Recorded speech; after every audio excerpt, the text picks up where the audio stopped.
The Rock bought NJPW, the best and worst of WWE SmackDown. Charlotte Flair breaks silence after disobeying WWE. Liv Morgan accused of inappropriate dressing. Damian Priest badly injured on SmackDown. WWE Champion wants to change a decades-old rule. Stone Cold Steve Austin confirms his next WWE appearance. WWE brings back the spinner belt. There's a huge problem with WWE fans' reaction to Cody Rhodes. Let's dive right in. The best and worst of WWE SmackDown. Randy Orton and Nick Aldis kicked off SmackDown with some serious heat after the Vipers RKO on the GM last week. With Kevin Owens sidelined by injury, Orton's Mania 41 plans are up in the air. Elsewhere, Damian Priest got jumped by a fully cleared Drew McIntyre before their street fight face-off, and Naomi and Jade Cargill traded verbal jabs, with Cargill chalking up Naomi's attack to jealousy. The show had its moments but stumbled a few times. Here's what soared and what sank. Number 1. Best. Tiffany Stratton faces her NXT rival talk about a grudge match. Charlotte Flair ambushed Tiffany Stratton in the parking lot before SmackDown, getting herself sent home for the night. The women's champ was fuming, and NXT's Roxanne Perez saw her shot, begging Aldis for a match since Ava's not booking her for Stand and Deliver. Aldis made it happen, pitting the two against each other. They've clashed before and know each other's game inside out. Perez targeted Stratton's arm, but Tiffany countered like a pro. The champ sealed it with her finisher, only for Flair to sneak back and pounce, nearly scrapping with Wade Barrett too. These two brought the fire,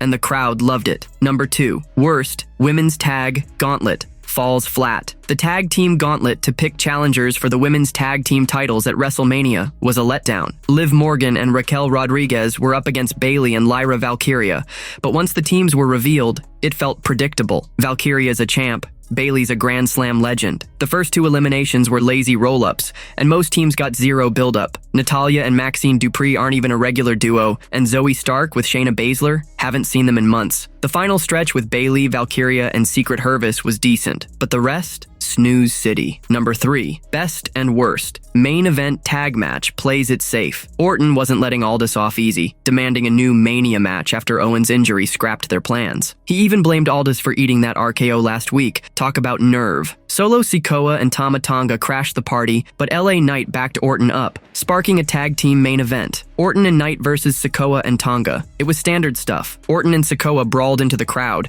leaving Knight to pin Tonga. Then Jacob Fatu stole the spotlight, unloading moonsaults on Knight as the show faded out. It wasn't bad, but it didn't scream main event magic either. Number 4. Best. Fenix and Berto light up the ring. Berto's not the biggest name on SmackDown, but he fights like every match is for gold. After calling out Fenix for his debut last week, he backed it up in a high-flying banger. These two luchadors traded insane moves that had the crowd roaring. Flips, dives, you name it. Fenix got the W with his Mexican muscle buster, but the real twist came after. Santos Escobar told Berto to shake Fenix's hand. Berto stormed off instead, so Escobar did the honors. Backstage, Andrade tried hyping Berto up, only to get shut down. That spark of drama's got everyone curious. Number 5. Worst. Chelsea Green and Zelina Vega's messy flop. Chelsea Green versus Zelina Vega was over before it started. Most of the match spilled outside, with Green whining to commentary about her Secret Hervis ghosting her. She chucked Vega back in, but the ref hit 10. Count out. Vega wins. Blink, and you missed it. The whole thing was a confusing blur, clearly just a setup for another title clash next week. Could have been so much more, but it felt rushed and pointless. Number 6. Best and worst. Cody's history lesson. Hits and misses Cody Rhodes skipped the usual promo or brawl, instead bringing out title belts from WWE's past. Bruno Sammartino, The Undertaker, Eddie Guerrero, and John Cena. It was a smart move, tying his WrestleMania fight with Cena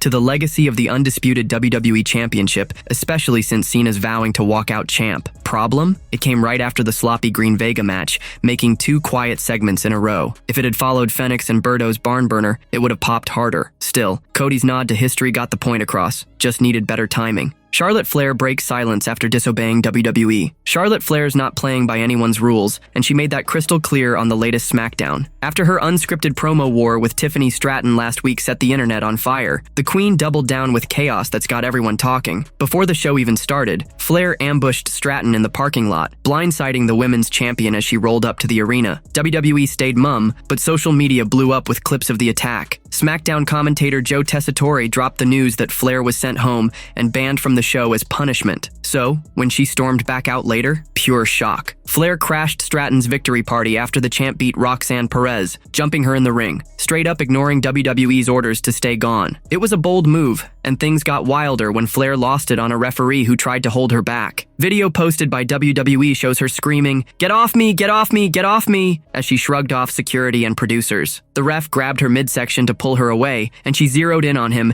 yelling until he backed off. Even as he walked away, Flair's eyes tracked him, still seething. After the dust settled, Flair hit X with a cryptic post. "Okay, now I accept your apology." Who's she talking to? It's anyone's guess. Maybe Stratton? Maybe the fans who dragged her online after last week's personal jabs about her divorce from Andrade? Some think it's a nod to those apologizing for crossing lines, but Flair's keeping it vague. The Flair-Stratton saga has been a mess since their April 4th promo went off script, with Stratton's 0-3 marriage dig and Flair's Ludwig Kaiser DM's comeback sparking backstage heat. Both caught flack, Flair for kicking it off, Stratton for hitting back too hard, but WWE's leaning into the chaos for their WrestleMania 41 title clash. Flair's parking lot attack and ring ambush got her disciplinary action per Tessitore, yet she's still advertised for next week's Go Home SmackDown. Liv Morgan accused of inappropriate dressing. Liv Morgan's headed to WrestleMania 41 with Raquel Rodriguez to defend their WWE Women's Tag Team Championships against Bayley and Lyra Valkyria, locked in after a wild gauntlet match on last night's SmackDown. But it's what happened after the show that's got everyone buzzing. Zoe Stark took a swing at Morgan on social media, blasting her ring gear and accusing her of turning the ring into a strip club. It's not Stark's first rodeo. She's thrown shade at Rhea Ripley and Sky for their outfits before, hinting at a new morality police gimmick that might hit TV after Mania. Stark's post on X read, "Hard work used to matter. Now it's just who can turn the ring into their own personal strip club. Welcome Liv to center stage." Censored. Morgan didn't miss a beat, firing back with a cheeky, "You just know I'd make the big bucks." The Judgment Day star leaned into the jab, turning it into a flex that's got fans split. Some are cheering her confidence, others are siding with Stark's critique. This flare-up's just the latest chapter for Morgan, who's been killing it as a heel champ alongside Rodriguez. Bayley and Valkyria earned their title shot by outlasting 5 teams: Shayna Baszler and Zoe Stark, Katana Chance and Caden Carter, B-Fab and Mishan, Maxine Dupree and Natalya, and Piper Niven and Alba Fire in a gritty gauntlet match. Both duos look fierce heading into Vegas, and it's anyone's guess who will walk out with the gold at the show of shows on April 19th to 20th. The Stark-Morgan spats adding extra spice to an already stacked WrestleMania card. Is this just Zoe stirring the pot or the start of something bigger? Either way,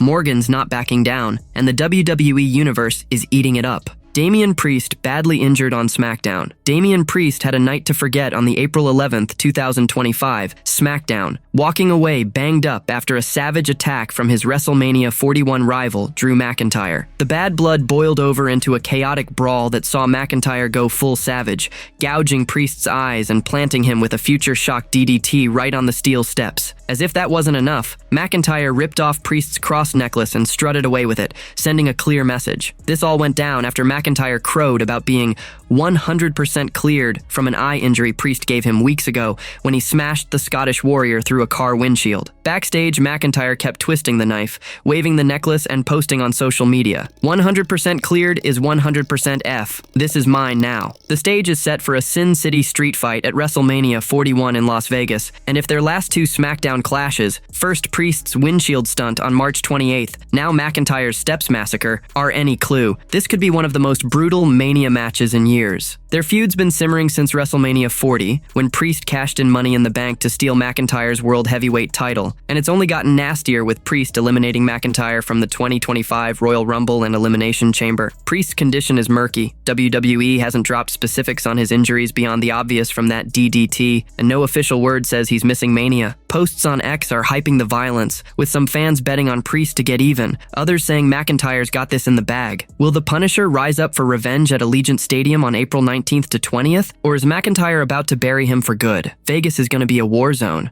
WWE Champion wants to change a decades-old rule. Chelsea Green's got a bone to pick with WWE, and she's aiming straight for Triple H's desk. On last night's SmackDown, the former Women's Tag Team Champion was in the thick of it against Zelina Vega, and things didn't go her way. Green was running the show early, pounding Vega outside the ring while griping that her secret Hervis, Piper Niven and Alba Fire, were MIA after their own match. She got so caught up yelling at commentator Joe Tessitore that she lost track of time. After tossing Vega back in the ring, Green didn't slide in herself, and and the ref hit the 10 count. Count-out loss. Ouch. Fuming, Green took to social media, backing a fan's gripe and doubling down with a bold demand. Ditch the decades-old count-out rule. At least for her. Disgusting! I am having a long talk with management, she posted on X, setting her sights on changing one of wrestling's bedrock stipulations. With Triple H calling the shots as chief content officer, he's the one who'd have to field this wild pitch. The count-out rule's been a WWE staple forever. Lose by failing to get back in the ring by 10, no questions asked. It's so baked into the game that most don't even think twice about it. Green's meltdowns got fans buzzing on X, some laughing it off as her heel antics, others wondering if she's onto something for her character. Will the game entertain her long talk to rewrite history? Or is this just Chelsea stirring the pot before her title rematch with Vega next week? Either way, Triple H has got a loud one headed his way.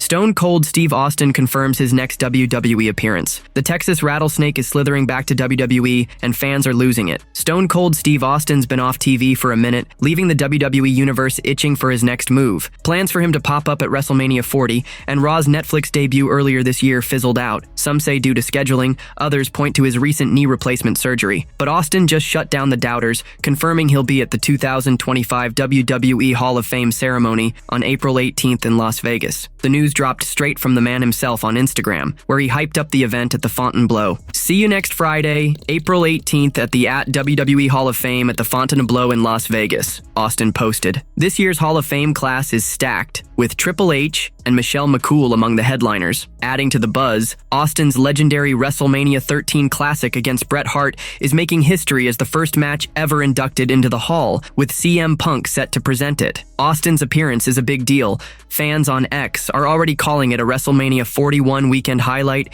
even if he's not booked for the ring. Will he just soak in the cheers, or is there a surprise brewing? Either way, Vegas is about to get a dose of that old-school Austin attitude.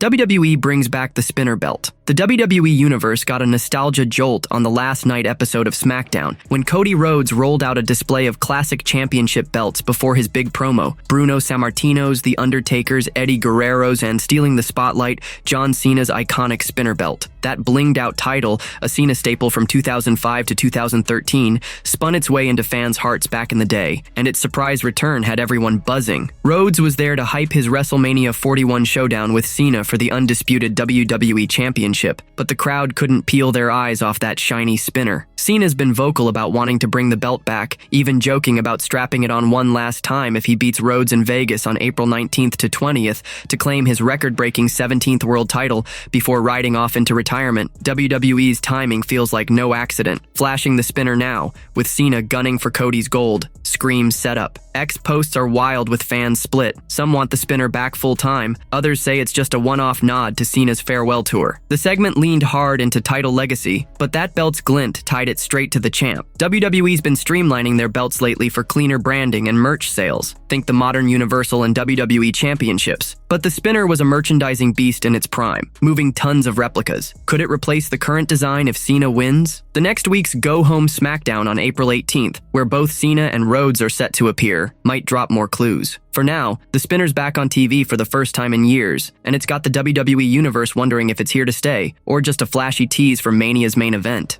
There's a huge problem with WWE fans' reaction to Cody Rhodes. Cody Rhodes is riding a wave as one of WWE's top dogs, with fans showering him with love every week on TV. But that adoration's got a wrestling veteran seeing red. On the latest Bro Down episode on Sportskeeda Wrestle Binge, Vince Russo let loose, slamming American fans for stealing a chant from international crowds during Cody's SmackDown segment on April 11th, 2025. The Cody Rhodes chant, which first blew up during WWE's European tour in March, echoed through the arena as Rhodes rolled out a history lesson on the WWE Championship's legacy, complete with classic belts like Bruno Sammartino's, Eddie Guerrero's, The Undertaker's, and John Cena's spinner. Well, I just paid attention to it because now you got crowds in the United States doing that Cody Rhodes chants. Now they're doing it in the freaking US, and I'm like, seriously, man. And Cody's there sucking it all in, bro. Oh my god, Russo vented. The segment was all about hyping Cody's WrestleMania 41 main event against Cena, who's gunning gunning for his 17th world title on April 19th to 20th in Vegas. Russo's beef seems to be with Cody soaking up the spotlight and fans crossing borders with their hype. X-posts show the WWE universe split. Some are all in for Cody's moment, others side with Russo, calling it overkill. Cena's set to hit the go-home SmackDown on April 18th. Will he fire back at Cody's history flex or the crowd's chant? One thing's sure, the American Nightmare's got everyone talking. Love him or hate him.